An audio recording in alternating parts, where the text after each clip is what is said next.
Chaya thought to herself. If this was going to be their last date and they were going to be strangers afterward, then what was the point?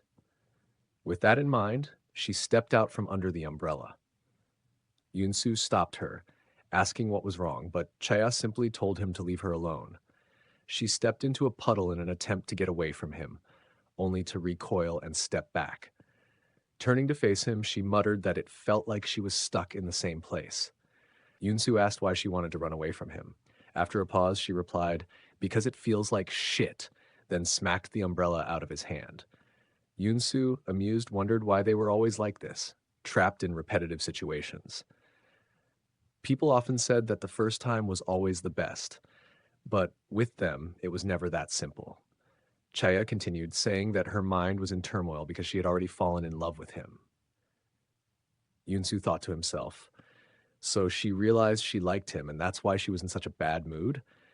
Everything was going according to plan, so why did it feel like things had gone so wrong? Then suddenly, Chaya grabbed him by the collar.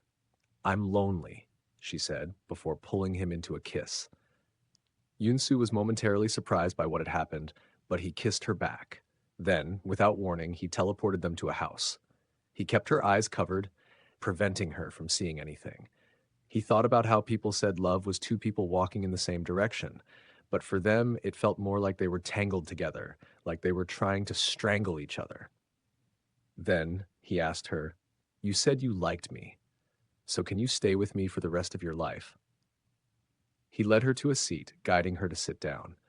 In front of her was a wine glass. He told her that if she decided to drink it, then they would be together forever.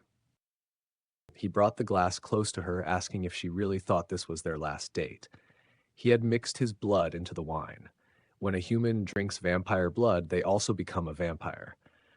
Yunsu thought that Chaya liked him now, so she would definitely drink it. For humans, forever was just a word, a sweet candy to swallow, so there was no reason for her to refuse. He told her to hurry up and drink, thinking that she had always taken the wine without fear before.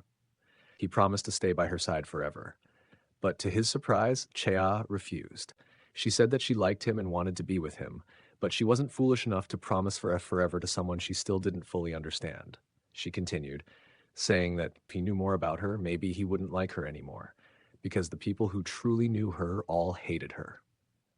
Still, she thanked him for the drink, wiped her tears, and was about to drink the wine. At first, seeing her still willing to drink it, Yunsu smiled a little. Then his expression changed. His eyes turned yellow in anger, and he suddenly knocked the glass from her hands. Chea gasped. "What are you doing?" Yunsu said. "The first time is always the best. When I knew you and you knew me, that was the best. Is this what you're trying to say right now?" Chea noticed the color of his eyes and immediately tried to run. She stumbled over the broken shards of glass on the floor, and suddenly memories of when she had come to the mansion flooded her mind. Shocked, she wondered, had she been to this house before? Then, looking out the window, she recognized the mansion. Only now did she question, when had she even come here? They had been outside in the rain just moments ago. Frantically, she searched for something in her bag, but when she turned around, Yunsu was already standing behind her. She stared at him, realizing this was the true face of the person she liked.